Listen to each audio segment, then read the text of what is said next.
All right, let's just jump right in. We use our eyes every single second we're awake. But have you ever really stopped to think about what's actually going on in there?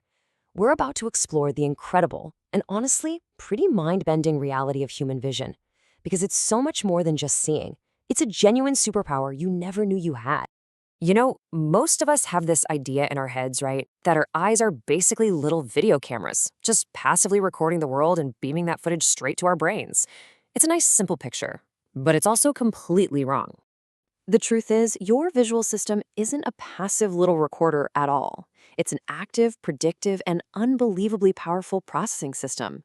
It doesn't just see the world, in a way, it creates it. And today, we're going to break down exactly how this amazing biological superpower actually works. Okay, so first up, let's just take a moment to appreciate the raw hardware. Before we even get to all the crazy stuff the brain does, the physical capabilities of your eyes are, well, they're absolutely astounding. Let's look at some of the numbers. 10 million distinct colors. That's just wild. That incredible spectrum is all thanks to 3 different kinds of color-detecting cells in your retina, called cone cells. Each one is tuned to a different wavelength of light. You've got red, green, and blue. And your brain just mixes their signals together to create literally every color you've ever seen. And if 10 million wasn't impressive enough, get this. A tiny percentage of people, almost all of them women, have a genetic quirk that gives them a 4th type of cone cell. It's a condition called tetrachromacy, and it lets them see an estimated 100 million colors.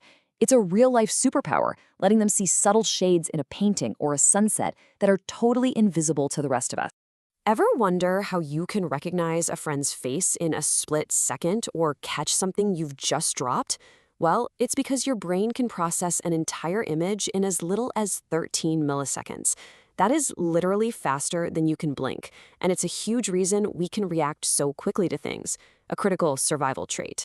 Now, this number shows you the absolute limit of our vision. If everything is perfect, and I mean perfect, like a completely flat surface, zero light pollution, on a crystal clear pitch black night, your eye can spot the tiny flicker of a single candle from almost 3 kilometers away. That's just incredible sensitivity. So yeah, the hardware is amazing, but the real secret sauce, the real magic behind our visual superpower, isn't actually in the eyeball itself, it's in the processor. It's all about the clever, kind of sneaky tricks your brain is playing every single second. And this isn't just some philosophical saying. It is a straight-up biological fact. Your retina, the light-sensitive layer at the very back of your eye, it isn't just connected to your brain. It is brain. It actually develops from the very same embryonic tissue. So in a very real way, you've got a piece of your brain reaching out to touch the light. And just look at this breakdown of your brain's energy budget. Almost a third of its entire processing power is dedicated just to vision. That's more than any other single sense.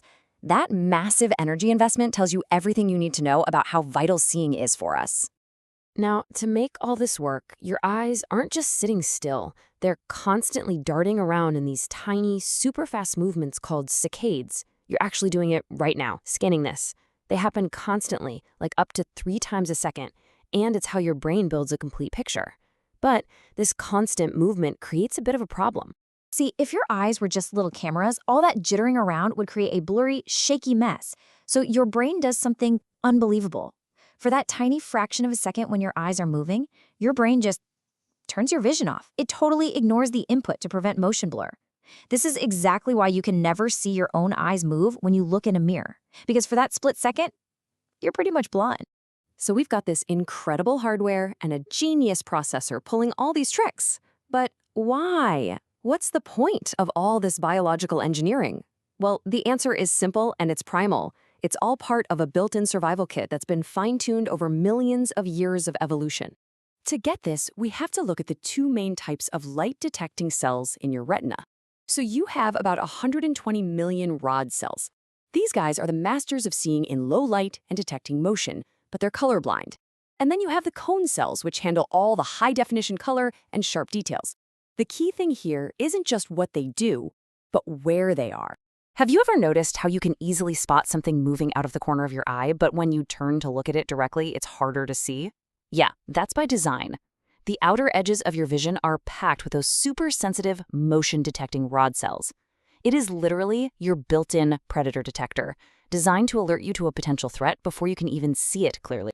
Even something we do without thinking, like blinking, which we do up to 20 times a minute, is part of this survival kit. Sure, part of it is about cleaning and moisturizing the eye, that's super important, but scientists think it also acts like a mini reset for the brain, momentarily cutting off the visual data stream to prevent sensory overload and help you refocus.